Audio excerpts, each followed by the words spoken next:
Adam, thanks for joining us. Thank you for having me. All right. Love you too. Love it. How's everyone doing? How was your day? All right, we're ready for this. All right, I'm going to start off, Adam. Obvious question. How did you end up here? How did you get here? I took a flight here. Guy from Queens, college football player. Now you're, media king. Tell me about this. Yeah, I actually moved out to LA like 10 years ago to be an actor. And I was just working valet, working as an assistant, and was trying to act for a year and literally got nothing. And after a year, I saw people creating content online, YouTube, Instagram, and I was like, maybe if I make something, a director will see me and put me in a movie. So that was my whole plan. So I literally Googled, how do you shoot? How do you edit? And it took me like 4 months to make one video, a 30-second video. And I had about 200 followers, and I put out the video and it got 90 views, like 90. And I was like, F this, like, I'm gonna quit. I'm going back to move back in with my mom. And I had to wait to the end of the month to, book my flight, get paid. And I was like, while I'm here, I might as well shoot a couple more videos. Why not? And same thing, second one, like 70 views. Again, like third video, 60 views. The fourth one I posted in the morning. And at nighttime, I had 1,000 views. And I was like, oh, it's pretty cool. It's more than my following. Went to sleep.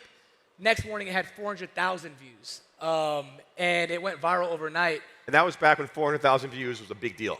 Yeah. I mean, 400,000 views is still a big deal. Oh, today, yeah. But for you, it's like a... Yeah, but today, like, back then, 400,000 views was crazy. And, I remember I called my boss, and I was like, hey, did you see my video? And he's like, yeah, I saw it. And I was like, yeah, I quit. And he was like, you're quitting because you had a viral video? I'm like, yeah, I'm famous now.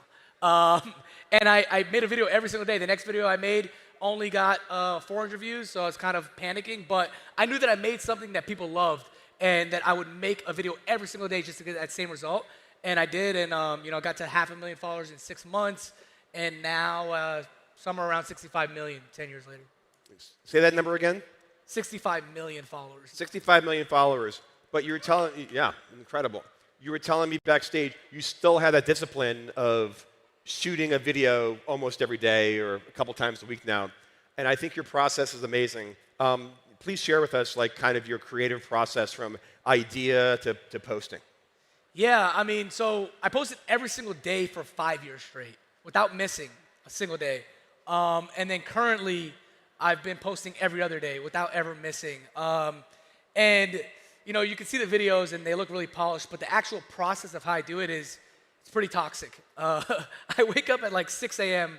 On a post day, and I'll just scramble for hours till I come up with an idea. I come up with that idea, and then I hate it, so I won't do it, and then I'll come up with another idea. And then I have a team of 5 people. We gather all the props, book the location, get the actors, actresses, shoot it. I'm yelling the whole time.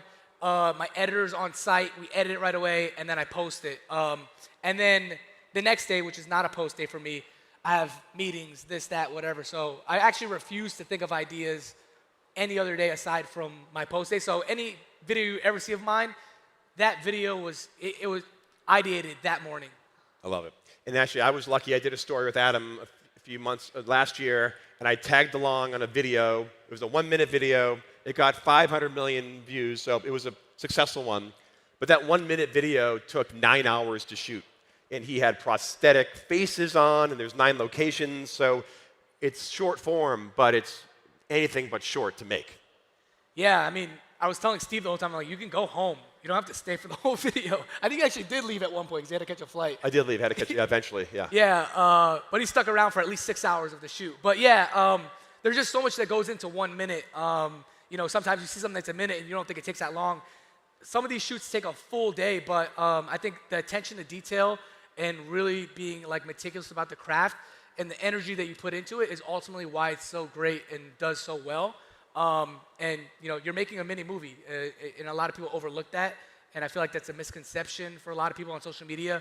We're like, oh, you're making this low-lift content, and sometimes it is low-lift, but sometimes, a minute video could take a whole day, maybe 2 days. Now, I want to talk about your business. How many people out here consider themselves creators, influencers? Show of hands. Okay, very cool. How many people have hired creators and social media people for marketing? All right, we've got a good mix of creators and branders. Tell me about your business and the right way for a brand to work with creators and vice versa for creators to work with brands. Yeah, I think the biggest thing going both ways is, realizing if you're a brand when you're working with a creator, one, understanding who you're working with, right? A lot of times a brand will just see a creator and have X amount of following or X amount of engagement, and maybe that creator is not best fit for that brand. And a lot of times they have these cookie cutter briefs where, it's one brief and you're giving the same direction to each creator, but it's so much more intricate than that. Everybody's craft and genre is different. And, it's really a two-way street. It's not a work for hire. It's not, hey, I'm telling you what to post. It's working together and collaborating with that creator, because ultimately the success in it is getting a bunch of views and not upsetting anyone's audience. And a lot of times when you can make something organic and you can tell the deals where companies actually partner with the creator and get their feedback, and of course there's pushback on both sides, right? But knowing that it's not a one-way street, it's a two-way street, those end up being the best partnerships. Yeah, I love how you'll put together an ad that doesn't look like an ad. It's like a great skit, but it involves a product. How do you kind of work with a brand, make an ad that doesn't kind of come off as like a cringy ad? Yeah, I mean, like anytime I do a brand deal, the first thing I'm thinking about is, let's say it's T-Mobile for a phone, right? My brain is gonna go, all right, what is the funniest thing about phones? What's the most relatable thing about phones? I come up with that idea, and then I backdoor T-Mobile as the brand, right? Where a lot of creators will be like, hey, go buy this phone, and doesn't get that much viewership. Everyone knows it's an ad. No one's happy. The brand loses, the audience loses, the creator loses. But when you can lead with the relatability and the comedy of it, and then backdoor the brand, you usually get the best results. A lot of times on my brand deals, I'll make a really funny video about, let's say, T-Mobile phone, and then a lot of people will comment, oh, T-Mobile should pay this guy. And I'm like, yeah, they are paying me. But because I was able to make it so organic, people aren't noticing that it's a brand deal, and it's still shareable. Whether you like the phone or not, it's still shareable. So really leading with creative, and then using the brand as a secondary thing. What's the biggest brand deal you ever turned down? The biggest brand deal I ever turned down, it was a gambling company. It's just not what my page is about or what my audience is about. But a lot of those gambling deals, especially today, as you can see, the stakes and rain bets of the world, they're paying a lot of money. But I think the foundation of what my page was made off is just not something that I necessarily push or promote. Yeah, we were talking But it before. was a lot of money. Yeah, we were talking before about the different platforms, the YouTubes, the Metas, the Instagrams, Snapchat. How do you use the different platforms as tools? And do you have like a favorite one? And do you have any advice for people out here, whether they're doing creating or they're just social media marketing? How do you view these different platforms? Yeah, I think the biggest thing is never leave your eggs in one basket. If you're making a piece of content, you should be posting it across platforms. Even if it doesn't do well, you never know. You have 5, 6 major platforms, and you're just upping your chances of going viral. So I see a lot of creators, they'll just focus on TikTok or they'll just focus on Instagram Reels, and it's like you can create one video and post across, and now, like I said, you're upping your chances of going viral. You're monetizing more, making more money. But in terms of different uses, I think like the content that I make is kind of an anomaly. It's comedy. It works everywhere on every platform. So I will literally make one video. I don't change the edit, nothing, and I post it across the board.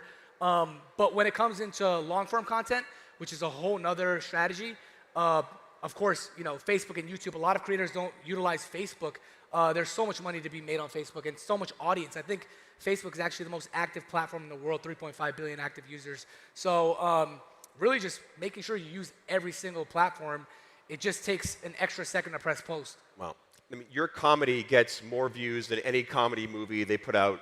Your skits get many more views than anything Saturday Night Live can put out and other comedians. Like, why do people come to you? What's your secret to building such a massive audience and getting so much attention? Yeah, I mean, I think one, it's consistency in putting out content, right? Like, I'm putting out more content than anybody else. On top of that, relatability is a really big thing for me.